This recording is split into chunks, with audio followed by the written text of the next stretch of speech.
Hey everybody, welcome to another 101 Art School interview. Today we have an amazing artist, Lorenzo Lafranconi. And Lorenzo, welcome. Could you tell us a little bit about what you do and where you live? Okay, yeah, nice to meet you. Nice to meet you, everyone. Yeah. And yeah, I'm Lorenzo. I'm mostly a concept artist, mostly dedicated to environment concept art. And I also work as an illustrator or a background artist. It depends from, the job. I live in Italy, currently in Torino, is in the north of Italy, and I'm relocating in Como right now. So you don't see, but there are a lot of messy stuff here. I'm Hmm. packaging everything. So I think I live in Como now. Okay. Well, Not I, today, but I've been to Torino and it's absolutely if it's a cool city. I got there by train and I loved it a lot. okay. But I've never been to Como. We always drive past it, and I'm always annoyed that we never go there because it's so beautiful. Is it like living in paradise? No. Not No, you don't live no. on the lake or what? Yeah, I don't live on the lake because it's expensive, of course. Of But course. anyway, Como is the part of the city that is on the lake. Mm, Are mostly not houses, but other stuff, for tourists. The city is between two, how to call them? It's like in a small valley, and it's between two mountains. So and no, it's not paradise. I mean, Como is for sure a beautiful place, the Lake of mm, Como. mm, Also, Como, the city, is a mm, pretty normal city. For tourists, I can understand it's a beautiful city, but for me, that I always live there because I lived in Como, now I lived in another city.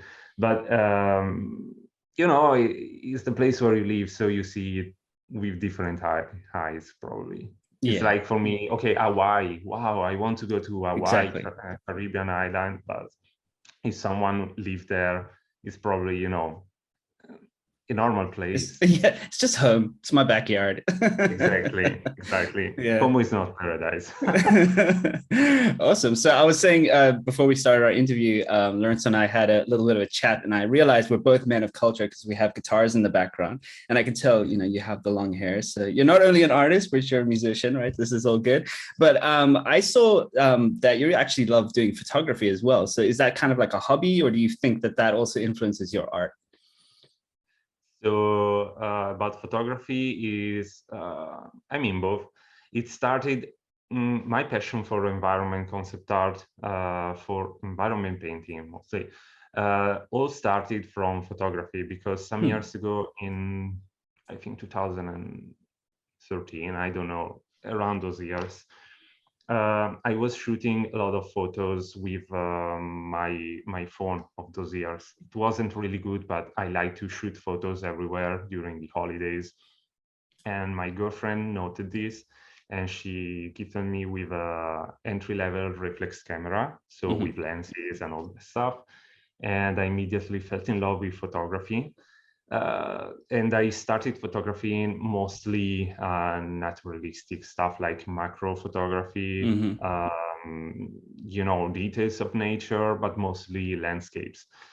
And because in those years I hadn't money to travel a lot, but the places I want to portray were basically from the other part of the world.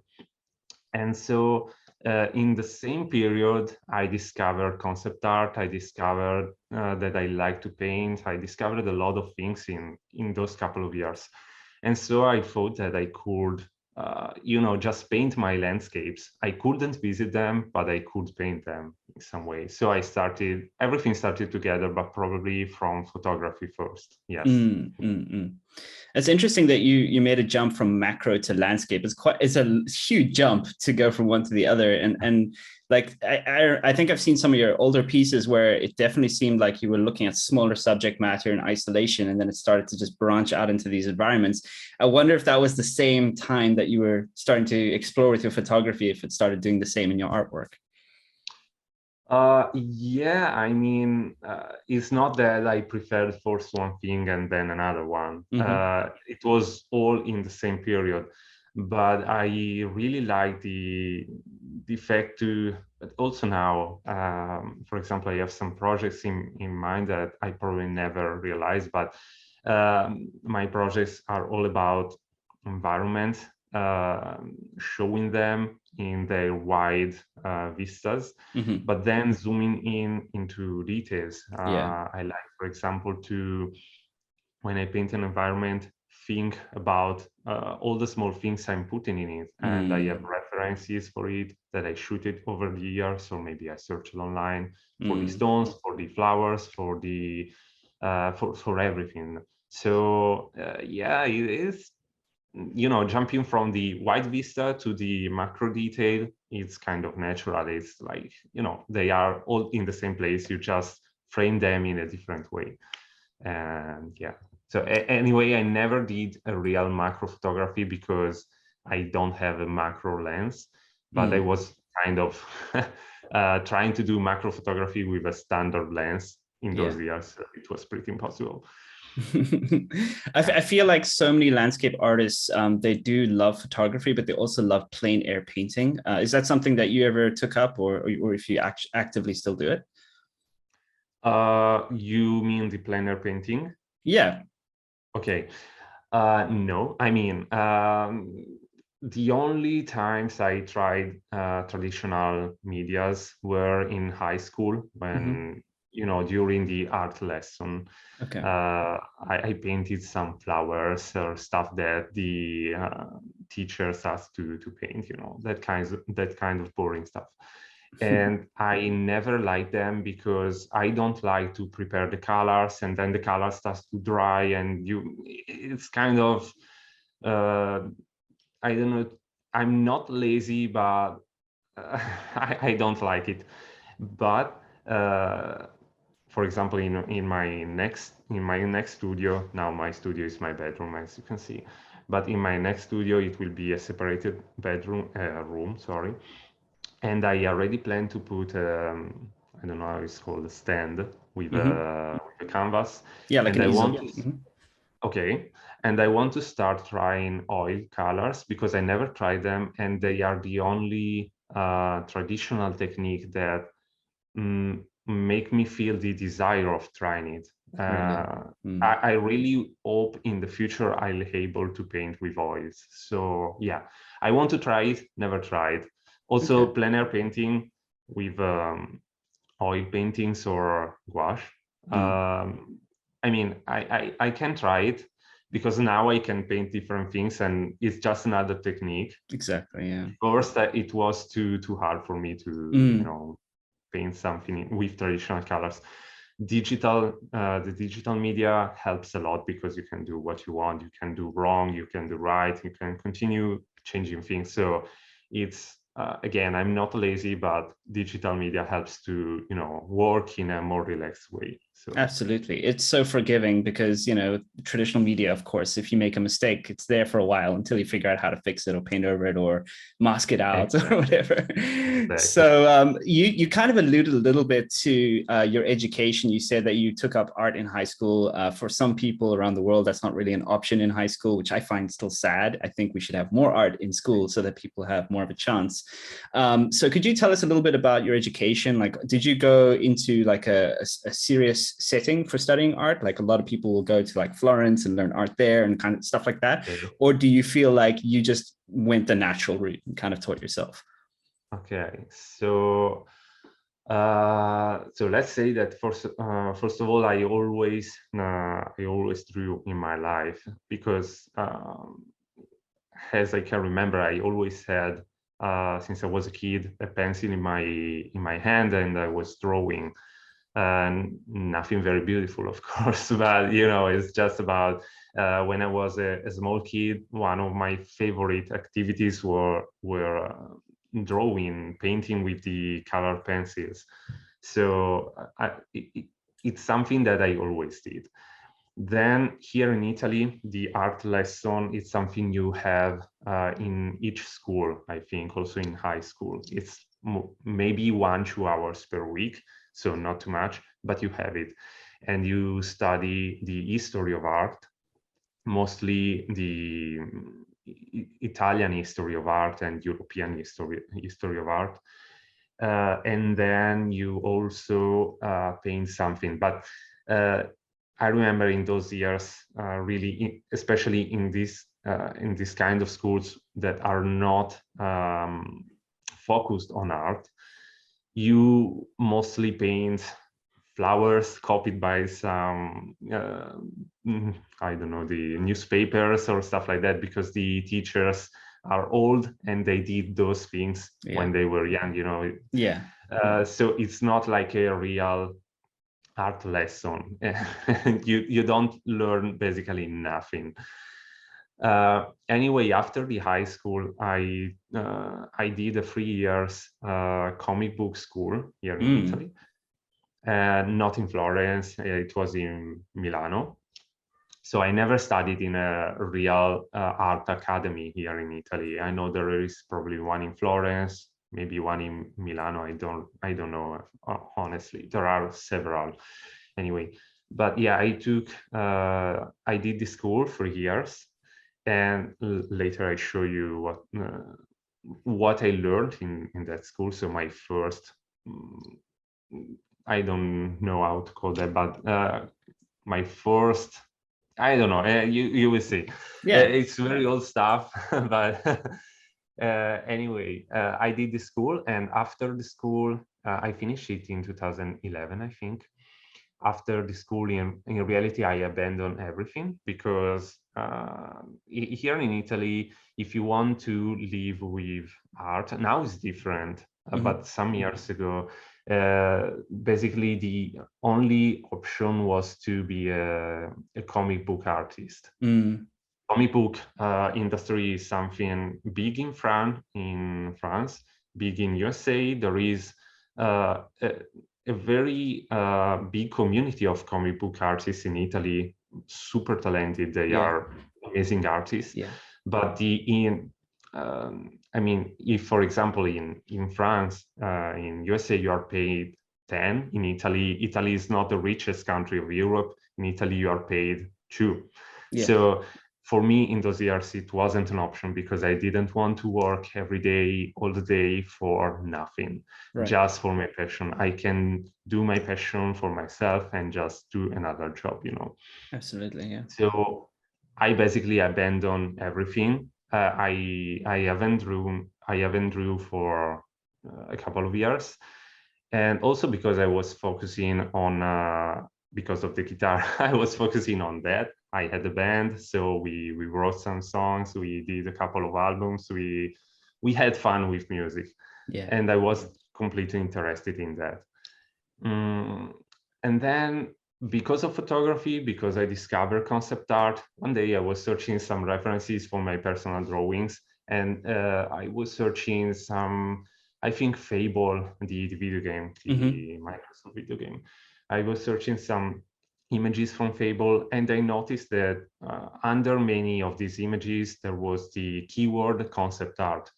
And I didn't know about that. I started searching concept art, and I understood that it was the art that basically starts to, you know, show how a project is made, you know, concept art. Yeah. And I tried to write concept art with other things after concept art, like Star Wars, The Lord of the Rings, and all this stuff. And I discovered the amazing world of concept art. And the power of Google. Yay. Yeah, exactly. Also.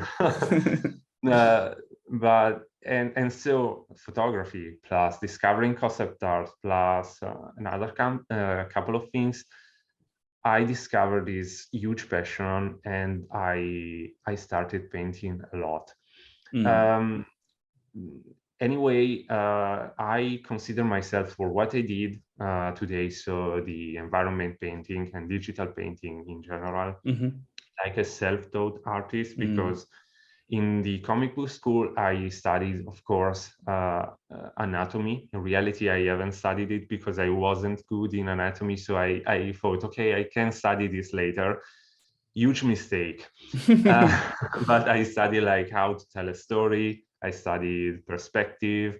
how to compose a comic book page, and all these kind of things. So I learned a lot in those 3 years.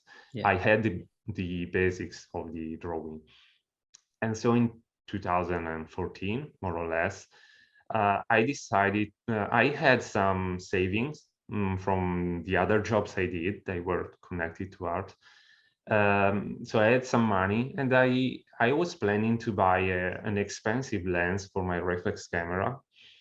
I don't remember why, but probably because some other artists I was talking with told me they were using a Wacom Cintiq to paint. Before of my Cintiq, I had a kind of Wacom tablet, very small one. It wasn't the bamboo, it wasn't the, it was probably the first Wacom tablet, a very ugly plastic stuff. Yeah, used for the medical industry. Yeah. the Craig Mullins tablet. Yeah, probably.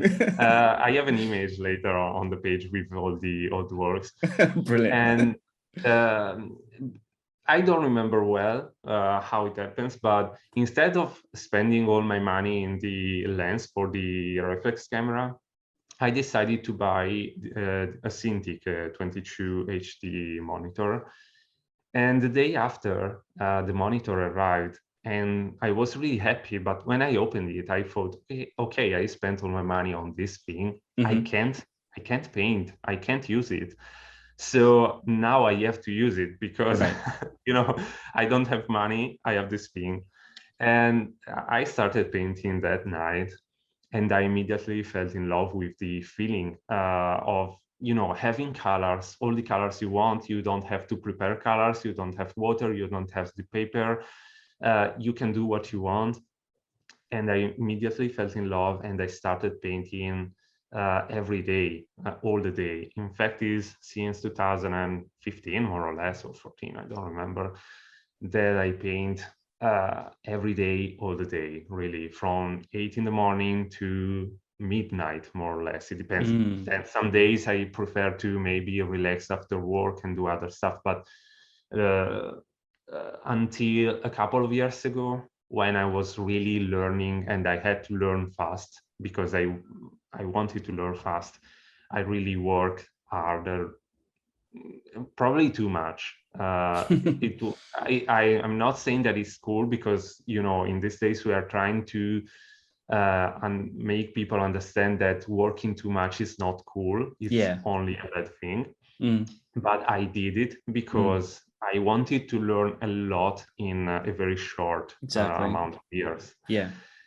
So basically, I learned in these 8 years painting by myself, but are thousands of hours of painting. So I think everyone can learn with this amount of hours, of course. Yeah, I think it's really important to put those hours in early on. I mean, maybe there's a fear around hustle culture these days, but I'm saying to people, it really is that early mileage that makes a big difference, and that energy may never come back. The youth energy, like it's not forever. Yeah, exactly. And also, so the energy is not forever. And now I'm 34, and I feel like I'm maybe because also now that I work, I know that I work my 8 hours per day, and then I can do what I want, because I know that I have work and I can relax the other hours, doing other things like cleaning the house, doing grocery shopping. The realities of being an artist that most people don't see. Right, that's the thing. It's like we're still so human. We don't have secretaries. I know it may seem that way. Things that everyone have to do every day. But now anyway, I feel more tired than some years ago, especially when I was playing guitar with the band and I was not painting. I remember I was sleeping maybe a few hours a day. We played all night long, and then the day after we were writing music early in the day. Now it's something I can't even imagine. I mean, I don't want to do it. It's too much for me now. Exactly. But maybe I'm already old, I don't think. But I have less energies, yes. And the thing that anyway, it's not cool to work too much, but if you want to learn something, you have to know that you have to invest all your time, all your free time in something you love. Yeah. And in 2018, when I had the first job as a concept artist, I wasn't ready for that job. It was for Valorant through West Studio. If I see my works I did for Valorant, and if I see the works other artists did for the same project, Yeah. At the same time. Yeah, mine are not good as their one, because I wasn't ready, really. But I said yeah, because the art director told me, no, I think you're ready in some way. So and I wanted to try, of course. But since I started working with this kind of clients, I mean, it looked like they thought I was more skilled than what I was, you know. So I had to cheat a bit, learn a lot in between. So I continued overworking for a couple of years. I never had a free day. Also during weekends, I was working on Saturday, on Sunday, maybe to deliver things with the right deadlines, or maybe taking other jobs, or maybe studying for myself. But you know, I did all these things, and I'm happy I did them, because today I can work more relaxed. I know I can work and then have my life. So you know, it's part of the process, I think, at some point. Now that I work, I don't want to overwork, so I just take one project at a time and nothing more. So, yeah. I suppose with time also comes confidence, because you have this body of work behind you, and you've put in the hours, and you've worked for these clients, and you've seen the possibilities of what other people around you are doing. And so there, I do think it's quite normal at the beginning, when you get your first couple big breaks, that you find yourself surrounded by incredible talent, and you look around and you think, oh my gosh, like I need to step up my game. And so like there's this panic that sets in, and everybody starts like double working, or like putting in more hours than the other people. And I think it's normal, because I've heard the same story for so many people. One of my heroes, like Feng Zhu, he talked about when he joined Lucasfilm, right? That he arrived and there were all these badasses, you know, producing crazy amounts of work in short hours, and he just couldn't keep up with the quality. So he put more hours in, and he was able to churn out more work. So he became a different kind of value artist. But the interesting thing is that when you work that way, you're actually giving yourself like a measurable how do you say, handicap, like in golf, right? And so what happens is you start to meet that handicap, and then it becomes part of your skill set. So I'm sure by you putting yourself under the pressure of those days, that now you're able to do things in a different set of time than you may have ever been able to if you didn't have that pressure. Yeah. But for example, the pressure of being surrounded by a lot of talented artists is something I still have today, but I live it in a different way. For example, all the artists I was inspired by over the years are still better than me, of course, because they already was doing amazing stuff when I started. So for me, they are still on a higher level. But I don't feel like stressed about this, because I arrived at a point where I have clients, I have people that want to work with me. I know I can put quality in my work. When I work on something, I'm 95% of the time very relaxed, because I know I can do what the client needs today. So I'm not stressed about that. And also the fact that there are a lot of artists around, that every day you see new artists on ArtStation, on Instagram. But it's just a cool thing. We live in a period, at least it looks for me, that we live in a period where there are more projects than artists, because I received every week some job offers, and I have to suggest other artists, because I'm already busy for some months. So you know, it looks like there is job for everyone if you put quality in your work.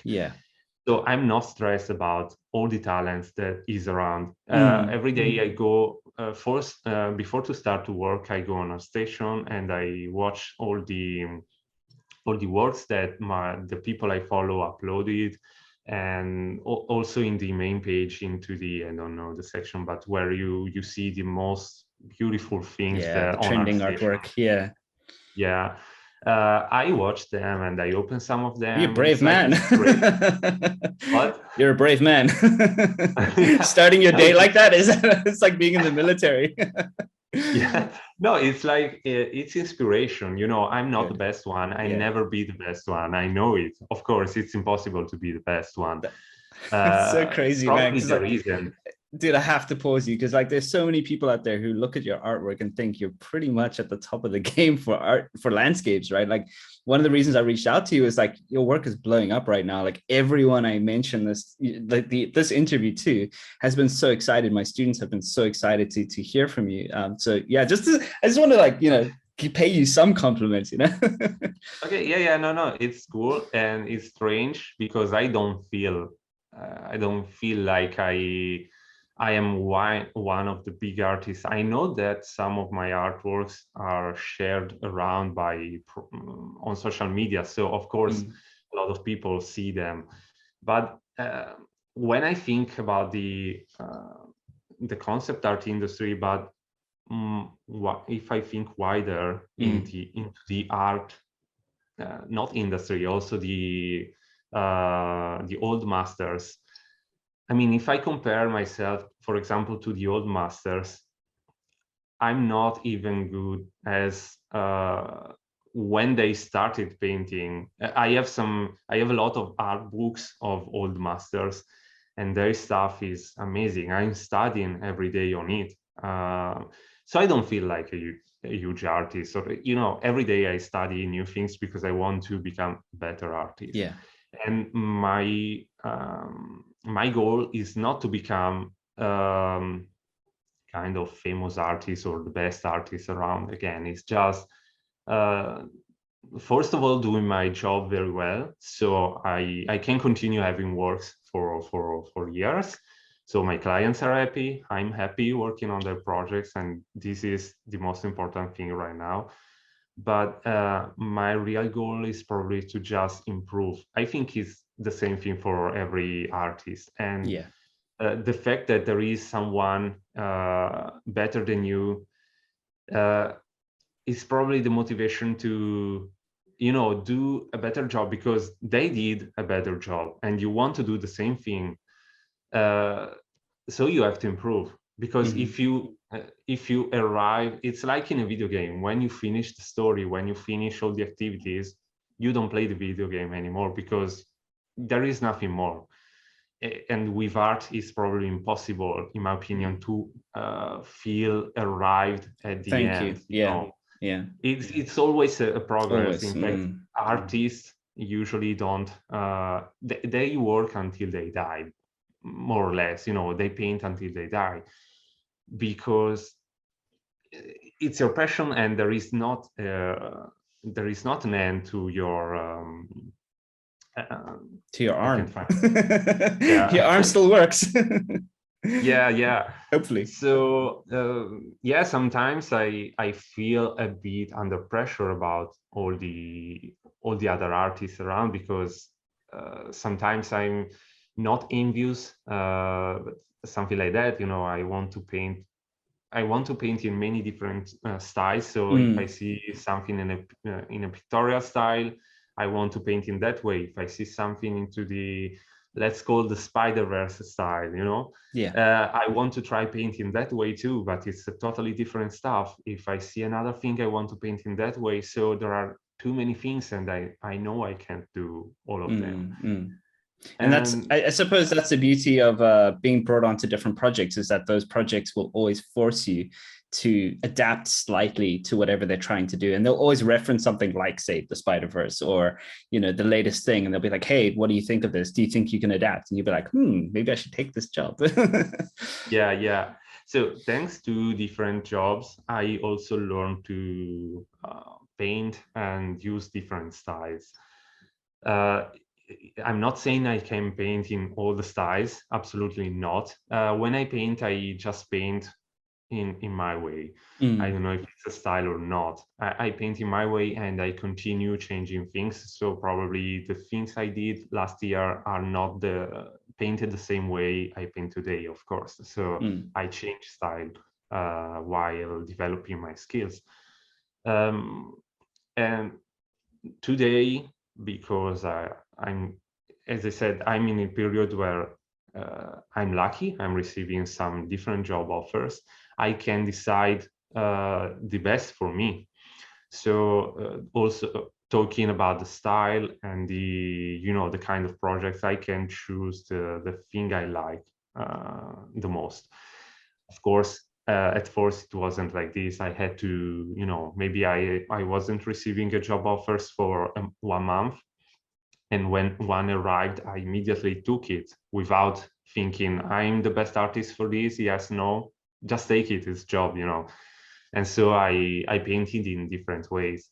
And last year, for example, I took that one because I wanted to do it in reality. I worked on uh, I don't know the name, but it's a new Supercell game. It's Mm-hmm. already out. Mm-hmm. Uh, it's about some villages, and of course, Supercell has a very specific style, with Yeah, Clash Royale and that stuff. exactly. Yeah. The other project, it's a bit different, and I was involved into the concept art phase, so I had to help developing the style. So I painted in a very different way, trying to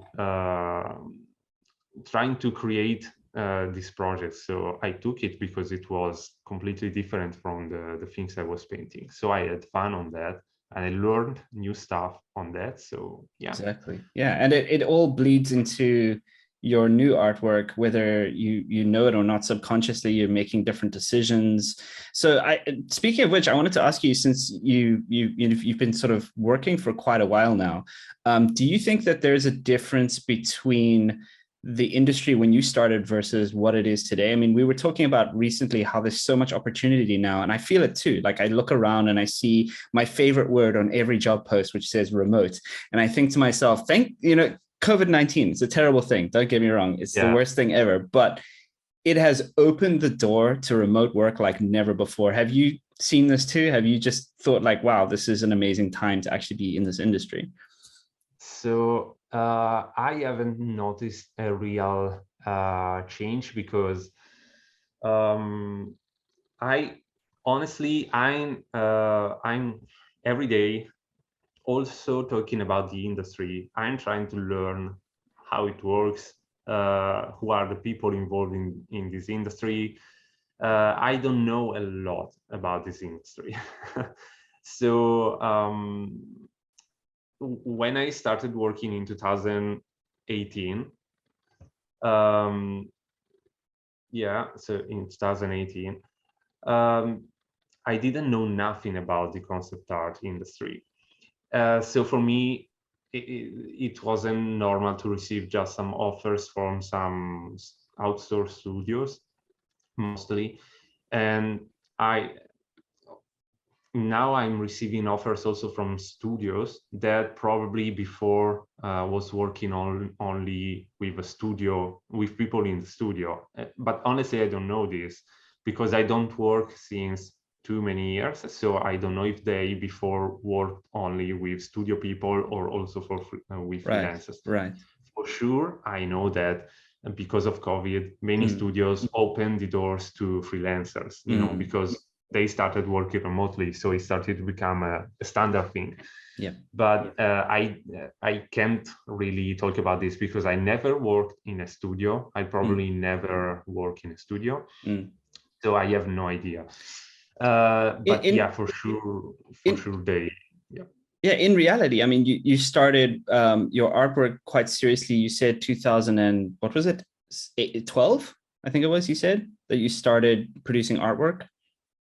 When I started painting for myself, Yeah, it was 2014. 14. So I mean, since then till that's 4 years of, let's call it, training, right? And during that time, you weren't doing jobs, right? Is that correct?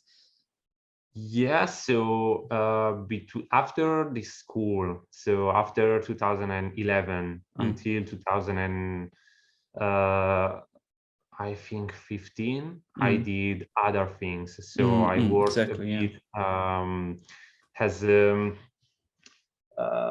how to say it. So I worked as a printer. I don't know. I was translating some drawings for the textile industry into digital versions to then print some scarves, ties, and stuff. Because Como is well known in the world for the for silk. And silk is used in the fashion industry. So in Como there are a lot of studios that work for fashion and stuff like that. So Yeah. I was working as a, so I was translating drawings in digital and printing them on tissue. I worked in this way for 1 year, more or less. Then those years were not the best ones for searching a job, I think, in all the world, but especially in Europe, especially in Italy. There was no job for for everyone. So I worked a bit helping my parents in their studio. They work in this industry too. Okay. I mean, in the fashion tissue stuff. Yeah. Okay. And then I did a couple of years without working because I couldn't find a job. I was searching whatever I could find, but I couldn't find nothing really. Yeah. It was very bad. Yeah. So I was at home doing nothing because I didn't want to do nothing. I was playing guitar, so at Yeah. least I had a bit of money. I was living with my parents, so I didn't have too much, you know, I don't know the word, but I hadn't to pay a rent Yeah. at least. Yeah. So it was bad, but luckily I was in my parents' house. Yeah. And then when I started painting in 2014, I really started to develop my skills. So a bit with other small jobs I just took around, not connected to drawing, and a bit with I did some, and now I can show you if you want some Yeah, of please my old do. stuff. Please do. Let's see your Okay, old work. how can I share it? Bottom of the screen should say share. Let me check. Okay, here. Yeah. So here there are some. So later I show you all these things, but I did some of these things like for bands. Oh, very cool. This was for my band. This This is was like for a screen band. printing, limited color palettes. Yeah. What? Sorry. This is like screen printing for t-shirts. Yes, I did this with 3 colors because together with my singer, we learned on YouTube how to make this kind of printing for t-shirts into his garage. And so I did the drawing. He did the, I don't know how they're called, but the squares with the wood and the stuff for the 3 colors. Yeah, that's And screen printing. Yeah. Okay, yeah. And we printed the t-shirts for the band into his basement. Yeah. To then sell, during the lives and stuff. Yeah. So, and it's I can see the influence of your early comic book stuff in here because it's so line heavy. And I feel like with your latest work, like we've gone so painterly, it's almost like you've stepped away from lines a little bit. But I know you do early sketches in your work now. Yeah. No, now I sketch anyway in digital. Sometimes I sketch on my sketchbook, but just because I want to don't lose the. I mean, I already lost all the skills with pencil and ink, but I want to develop them again, as I was saying at first, because I plan to develop my traditional skills into the next years. So yeah, it's something I want to do, but I don't sketch for work on paper. That no. So I did other things for other friends' bands, and I was trying to make a bit of money from this. So I was selling, of course, my work, and I could at least save a bit of money.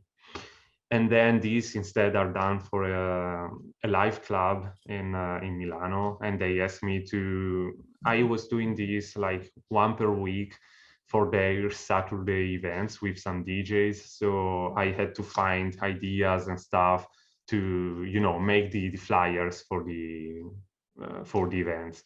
Yeah. So I did this thing in those years. And then from 2015, I started working with an Italian publisher. I worked as a colorist for comic books drawn by other artists.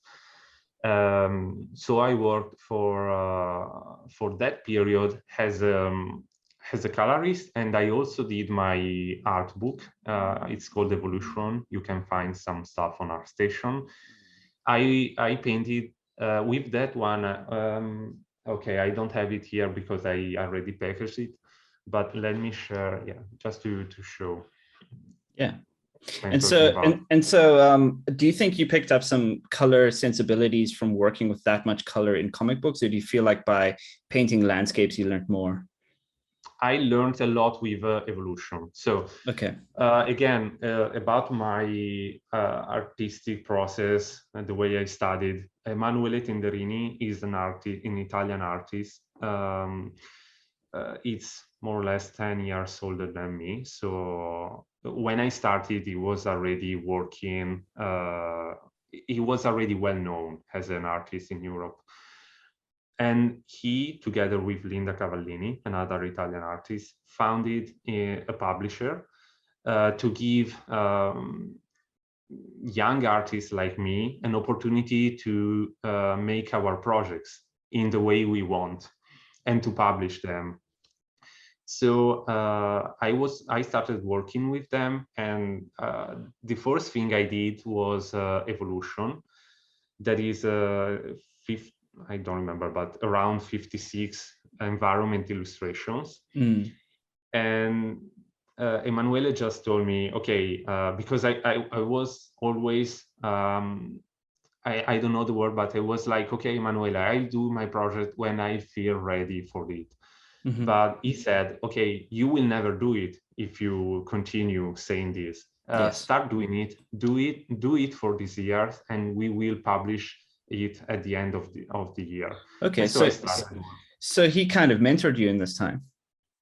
Yes, he is not a painter. He works in digital, but in a very personal way. I suggest to search him, Emanuele Tenderini. Okay. Because he's very, I mean, he's one of my favorite artists around. And yeah, he mentored me about, you know, colors, compositions, all this. Every day I sent him my work, and he was giving me feedbacks and stuff like that. Yeah. And I painted all the, I think there are 56 environments you can find into the art book. I think in 5 months. I don't know how I did. That's insane. Yeah. That's 10 paintings a month. That's more than 10 paintings a month. That's absolutely insane. Yeah, I calculated that I had to paint one every 2-3 days. Jesus, dude, that is so crazy.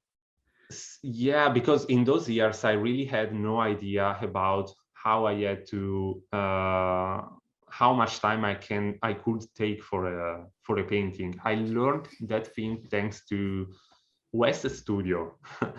When they contacted me, they said, okay, we have to make these concepts, and they asked me how much time I could employ for each one. And they said, okay, 2-3 days at most. And the art director told me, wait, no, we can spend 6 days at least for each one, and then more time if you need it. And I was, okay, I didn't know about it. That's beautiful, you know. Yeah.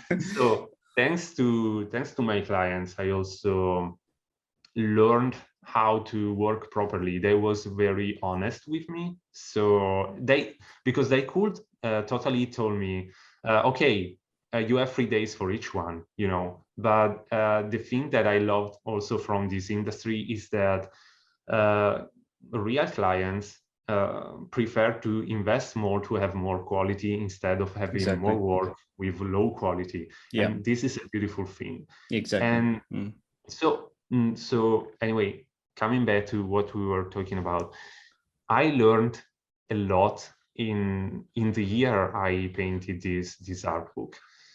And this one was released in 2000, at the end of 2017, I think, so, or 18, I don't remember. Anyway, in those years, I learned a lot thanks to Tata Lab, that is the publisher, and Tata Lab are Emanuele Tenderini and Linda Cavallini. So yeah, I was a kind of mentor. I had this mentor, but not for painting. I mean, it was like a half mentorship, I think. Yeah. But yeah, I was really lucky because he helped me a lot. Yeah, and it's the structure that he gave you, I suppose. Yeah, exactly. And you know, it was a lot of art talking, and we still talk a lot because we did together, all three, Emanuele, Linda, and me. The last couple of years we worked on this. That is a comic book that we released with a crowdfunding campaign at the end of the last year. Yeah. It's almost done, and we will ship this in this month or it's gorgeous, yeah, or in April. But yeah, we still chat a lot together. We talk about video games because we like video games, and you know, we are friends now. But he is still I mean, when I say that I'm inspired by huge artists, for me, Emanuele is a huge artist because every time he posts something, for me, it's beautiful. You know, I can see the skills he has more than me, and I want to reach those skills. So, you know, yeah, we come back to what we said earlier. Yeah, what a great environment to be in, to just explore and push yourself. Yeah, exactly. Yes, in fact, the beautiful thing about this publisher is that they give you the freedom of doing what you want, and they guide you not toward their style, but they guide you because they are artists, they are publisher, but they are artists too, and so they can you know, make you develop your skills and not their ones or their style. So it's very beautiful because they are creating a lot of amazing projects. Comic book projects mostly. Yeah, and I suppose working on your early comic book stuff, did you start having flashbacks working on that Kaya project? Yeah, but for example, here I collected some of my old stuff. So these are the things I learned at the end of my 3 years of school into the comic book school. You see, I was drawing with pencil, ink, paneling, composition. Yeah, so I was drawing traditionally. Heavy detail. Yeah, I always love details. Details are something I really like. I like to lose myself painting a lot of details. It's something I really like. So do you think that now you've learned at what point it's a good idea to jump into detail? Because I saw the evolution of your work. If anyone is following your ArtStation, they can go as far back as it goes, and they can see the progression of your art. Kind of goes from like starting with your brushstrokes, and then you started to evolve that into, let's start with a sketch, let's get our shapes out, let's build it up, and once we're happy with the color, the composition, the shapes, that's when we jump into detail. And we were laughing earlier before we started this call about like spending 80% of your time rendering. Like, yeah. No, yeah, of course I start with a rough sketch, and then I start a color sketch without thinking about details. But I know that what the client wants, I mean, they arrive to me because they want details. Of course, they don't ask me for a not detailed painting. There are better artists for that. Of course, I'm not that kind of artist. I would say, unfortunately, but is again another style, another approach to work. So, you know, details, not details, are all different things. They are difficult in different ways. But yeah, I'm the guy that probably over details sometimes, but it's part of my job. It's part of what I like today. Yeah. So I'm doing it. Yeah.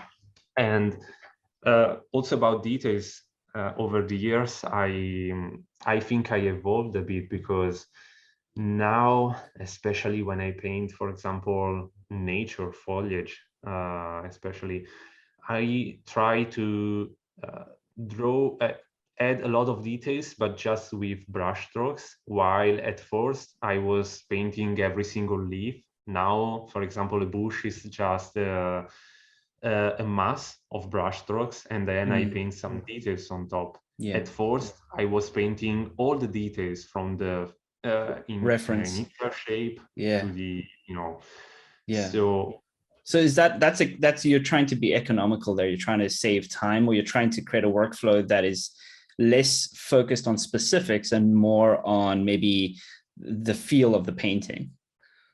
yeah, and yeah. Anyway, I think details are, I don't know. Yeah, painting details is for me a really fun thing, because also when I work, the most not stressful, but the most stressful part is composition, sketching the first ideas, and then doing a bit of grayscale to show the clients the light direction I want to use and all these things. More than stressful are for me a bit boring, because I don't like to work with grays, and but I have to work with grays because I want to show different ideas in a single day. Yeah, the And with thumbnails. colors, I can't sketch so fast. And also when I sketch with color, when we decide then the composition and the designs, and I start adding colors, the first day is just, to give a bit of the atmosphere. But I know that all the, let's call the magic, I'll do it during the other 5-7 days in which I'll paint on the image, because it's in that step that I can really put my my vision of the things. My sketches are really rough. Sometimes they are ugly, but of course I'm always clear with the clients of the things I plan to do, and they probably know that the sketch is ugly, and I mean the final piece will be will be beautiful in the end. So. Yeah, absolutely. And Right. at this stage, when you were drawing comic books and stuff and putting this artwork out into the world, you were working under a pseudonym, right? Your name was Randy. Yeah. Okay. And then at some point you decided to change to Lorenzo. Like, did someone say to you, like, hey, if you're going to be branding yourself as an artist, maybe go with your name? No. So the things that you see here are just for myself. These are single pages I drew during those years to exercise, or these are stories I wanted to draw that I never drew. And Randy is connected again to the period in which I was playing guitar, because when you play guitar in Italy, there is, but there isn't at the same time a heavy metal scene. So we all between 2000 and 2000 and when I stopped playing guitar, it was 7 years ago. So we were really inspired by the 80s from the LA scene, or the Northern European scene from the 80s. Yeah. So glam music, heavy metal, and these kind of things. Yeah. So having fake friend names, Randy is not Lorenzo. Lorenzo is Italian. Randy is international. Yeah, and it's it's got something to it, a little bit of rock and roll. Yeah, and the Randy in reality was because so the guitar behind here is a flying V, but the Randy first Rhodes. one Well, yeah, the first one I bought, I saved my money working one summer for buying the guitar, was a Randy Rhoads. Yeah, I love Randy Randy Rhoads. Rhoads, you know, was the first guitar of Ozzy Osbourne. Hmm. Um, and and so some friends started to call me Randy because I wanted this guitar, and so it remained that name. And I kept that name as, you know, my, let's call the art Yeah, name. stage name. But at some point when I started to work, of course I wanted to use my name because I grew, how you say, I grew anyway. Hmm. I become older, Yeah. and I understood that, okay, I have my name, I use it. I Yeah. like my name, Yeah. and it's part of what I am, you know, so Yeah. I don't have to have another fake name. So Yeah. I'm Lorenzo. Yeah. But of course, on the drawings from that period, you see Randy because of this reason. Just Yeah. a Yeah. Yeah. stupid stuff that, you know, I was a teenage too, so Yeah. Oh, look at that. Some of your old landscape. That's cool. yeah, these are the first landscape I was Isn't painting. it? Isn't it? Isn't sorry, I don't mean to interrupt, but I want to just point this out. It's like so many times that I see people's first landscapes, it's Mm, always dark because they're playing with value, but it's like overboard. yeah. Yeah, I don't know why it's yeah, probably because when you paint something very dark like this, you don't have to paint details, you don't have to paint real volumes because they are all hidden into the shadow, so you can do mistakes into the dark. When you paint something very bright, instead you have to show well the volumes and Exactly. the, you know, all the And it things. takes more time. Yeah. And so this one was my really first, I think, landscape painting. Uh, it's all wrong. I think the only thing I catched well probably is the value structure because it's darker in the Yeah. foreground and lighter in the background. So really basic, but at least one thing I kept it. Uh, and after this, I painted, you know, I don't remember in which order, but I was painting these things. Some of them were a bit copied from other stuff online. And and yeah, this was probably the first complex stuff I painted. I probably took 1 week to paint this stuff. Yeah. And I was painting with this, yeah, this one. Yeah. That's cool. That looks like I don't even know what that's like a miniature into S3 or something. Yeah, the screen was like very Tiny. small. It's like a Yeah. postcard, and it was, It's a miracle that you made anything. yeah, and the surface was very cheap plastic. The pen pressure levels were kind of, I don't know, I'm joking, but probably true. I don't know. Yeah. Yeah. It was really, really bad. So I one day when I switched from this to the Cintiq 22 HD, I Yeah. was like, oh my Night and God, day. it's Yeah. beautiful. So Okay. good. So yeah, these were my early stuff. Very Of cool. course, I can already drew like this because I studied and I always drew, as I said. So Exactly. I started painting with a solid base, at least. I didn't know nothing about painting, and I still think I don't know a lot of stuff about painting. I have to learn, but at least I started with a solid base. Yes. Okay. So do you think that because I know before we had this interview, we were chatting a little bit, and you did mention that you watched the interview with Atay Gailan on our YouTube channel, and Atay did almost a very similar thing to you, where he took some time away and he built this art book, and he felt like that art book was a huge milestone for him.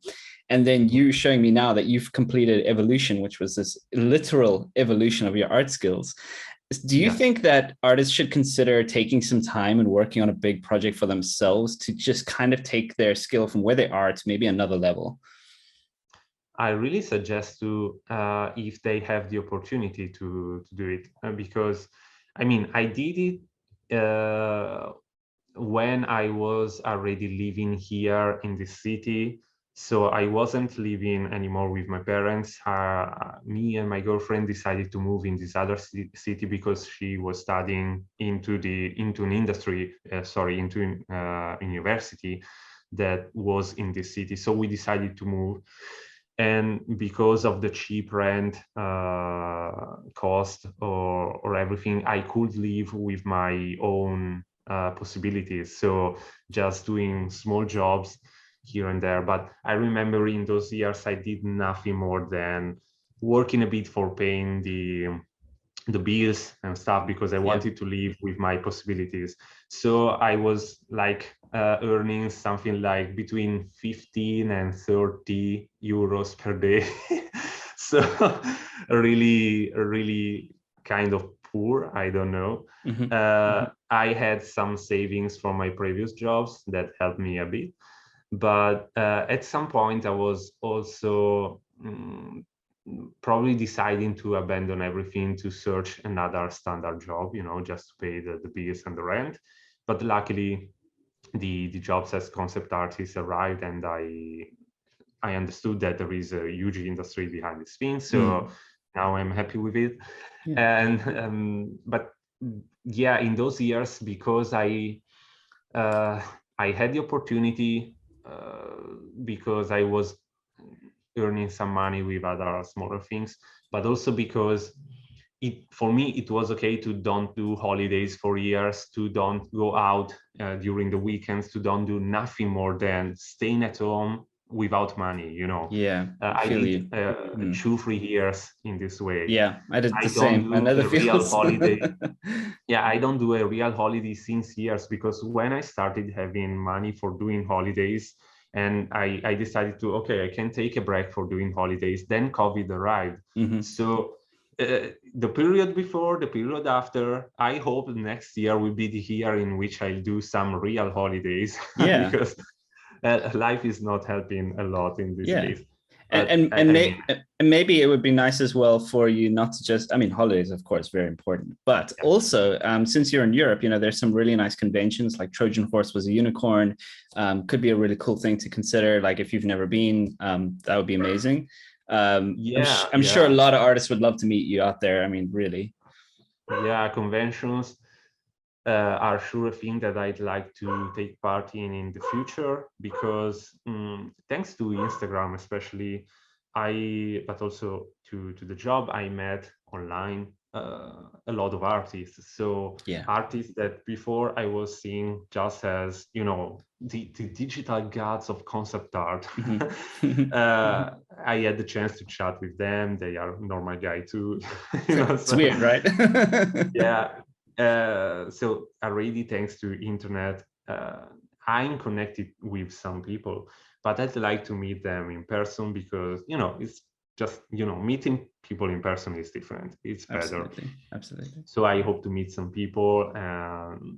About conventions, there is one in Italy. It's called the Lucca Comics and Games. It's one of the biggest in Europe. And I went there 3-4 years when I was doing my art book and working with the publisher. But of course, it's like a small town, all filled with artists for 1 week. So every night you can find hundreds, thousands of artists all around, because it's a very small Italian town and it's all concentrated in that place. It's beautiful. So for this week, you go around and meet a lot of people all around during the day, during the night. It's beautiful, amazing. And so I want to do that same thing, but maybe on some bigger conventions. Also to meet people that don't come to Lucca Comics and Games, because it's mostly an Italian thing, European thing. So not a lot of foreign artists arrive here. So there's a question that I feel like if I don't ask you, so many of the people I know who were looking forward to this interview and to have you on would kill me. They'd just be like, why didn't you ask him? And so I have to ask you, like, we haven't had any artists being interviewed yet that have worked specifically for Magic the Gathering. And so a lot of the artists I know really want to work for that IP. I know that you played Magic when you were a kid, and so did I. And we love the IP even to this day. And so how did that happen for you? Did they reach out to you because of your work quality, or do you feel like you were applying and that you made some connections in the past? How did that happen? So the first connection arrived with an art director that mostly is in charge to art direct the Secret Lair sets, Mm-hmm. or the special sets we have in all the sets today. You know, there is the standard set and then the special cards with the different art direction. I was involved by that art director, and I was contacted on ArtStation by him for painting the Geopede for Zendikar Rising. That was the art direction for that set was very saturated, very bright, silhouetted creators and stuff like that. So he felt I could be a great fit for that set because I paint with saturated colors. Yeah. So I was contacted by him. But after that card, I added nothing more. And I asked him if I could paint some stuff for showing that I can paint also other things. And he told me to paint 4 or 5 different subjects, like a human creator, a monster, a magic something, and a landscape. I painted these 4 things that they are on our station. And I use them as a portfolio to show to this art director. I don't know if they were the reason why another art director then arrived asking me for working on the standard sets or not. But anyway, I learned a lot doing those 4 paintings. And then, I was contacted then but 1 year later, by another art director for painting the thing that I released in these days for Kamigawa, a land. And from there, I mostly always took 1, 2, once in a while. I mean, because magic is not my main job, so I just take some illustrations to, have fun and to paint some magic because I love magic. But it's not my main job. And it's very cool. I know a lot of people want to work for Magic because, as everyone, we all played Magic the Gathering when we was younger, and we still play maybe. So, painting a Magic is, for me, it's more like, when I was a kid, I had these cards in my hand and I was thinking they were beautiful. They helped me a lot to travel with my imagination when I was a very small kid. So it's a game, it's a product that has a place in my heart, So it's like a goal that I always wanted to reach. Now that I painted more cards, I'm always happy to paint for Magic the Gathering. But the real first card was like I don't know, I was very happy about that for sure. Now it's more normal. I've normalized it, damn it. I know they have there is a mail somewhere online where you can submit your portfolio.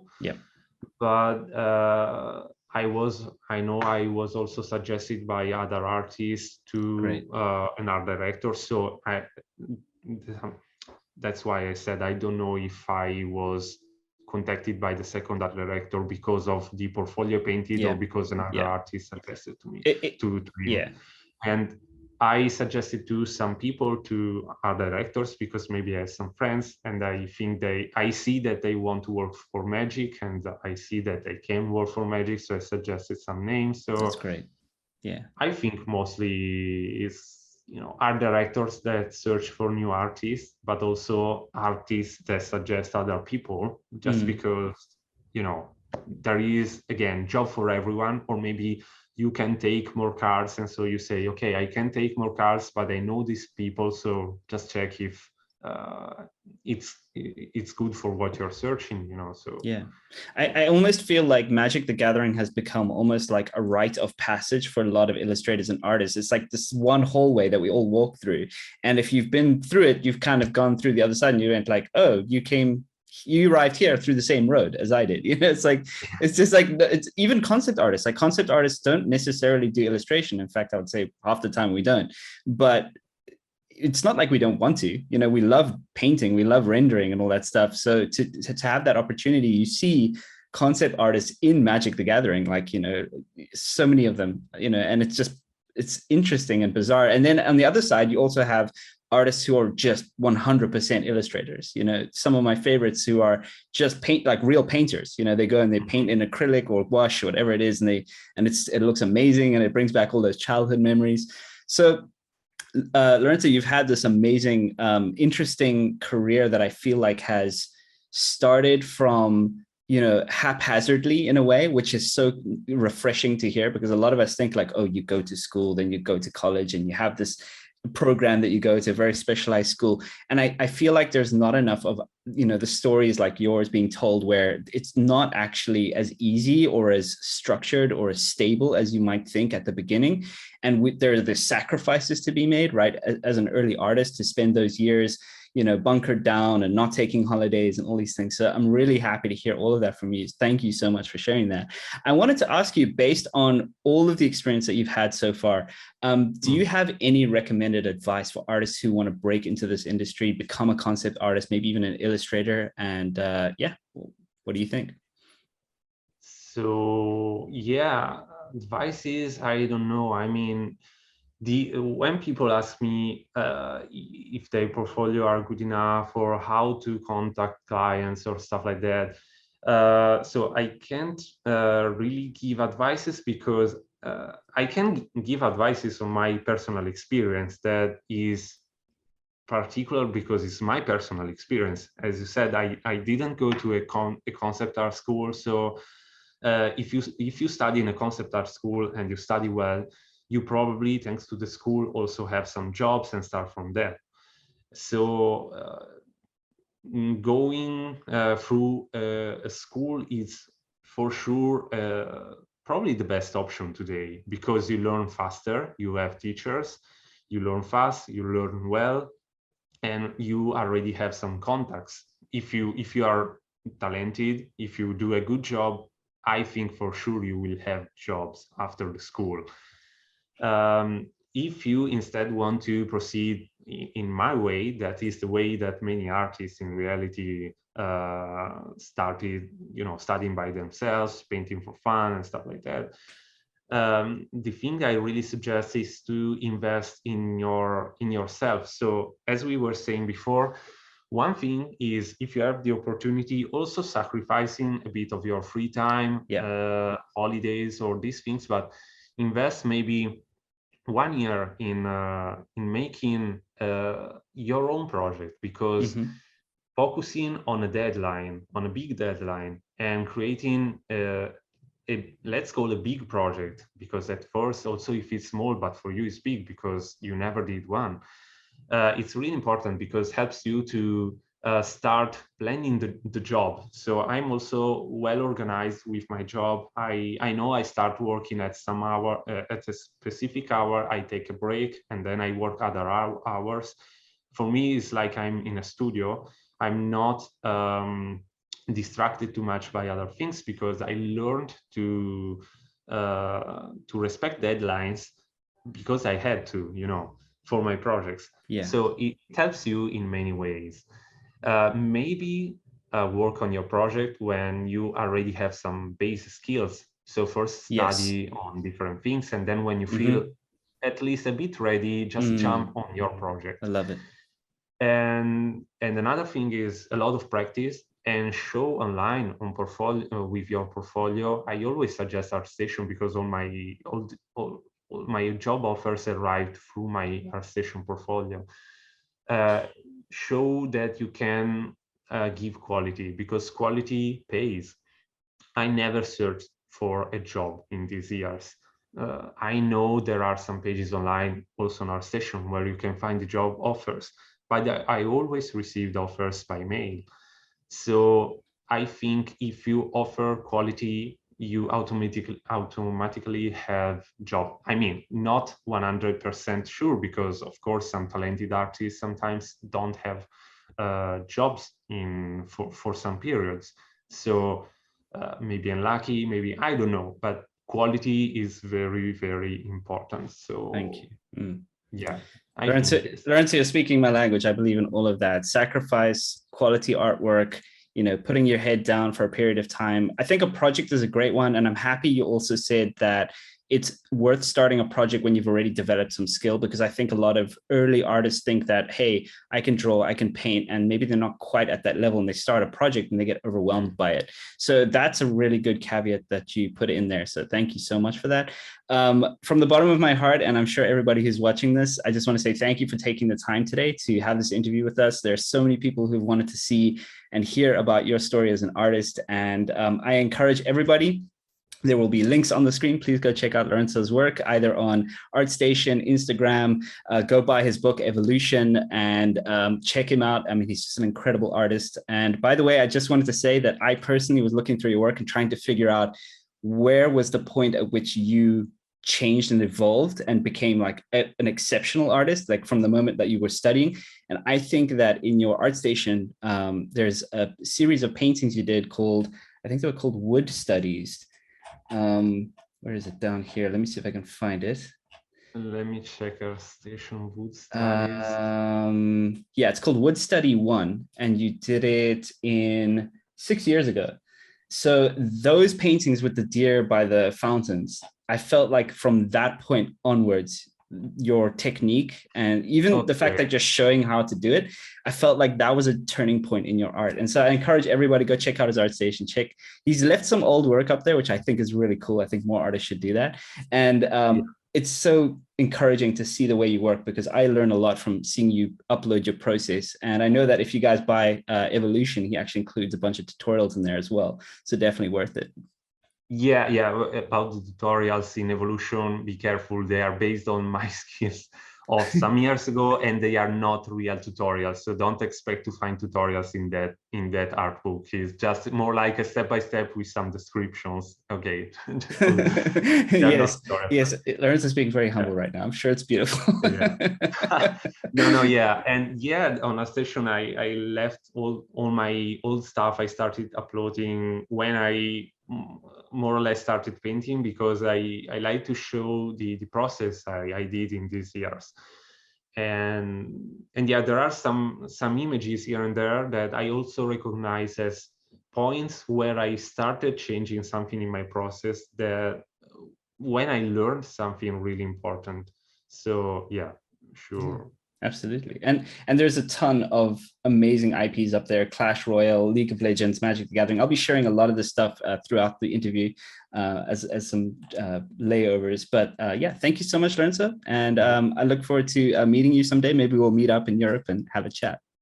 Yeah, sure. And thank you for your time and for the interview. It was very, very fun. Thank you. Awesome. All right. Take care. Bye.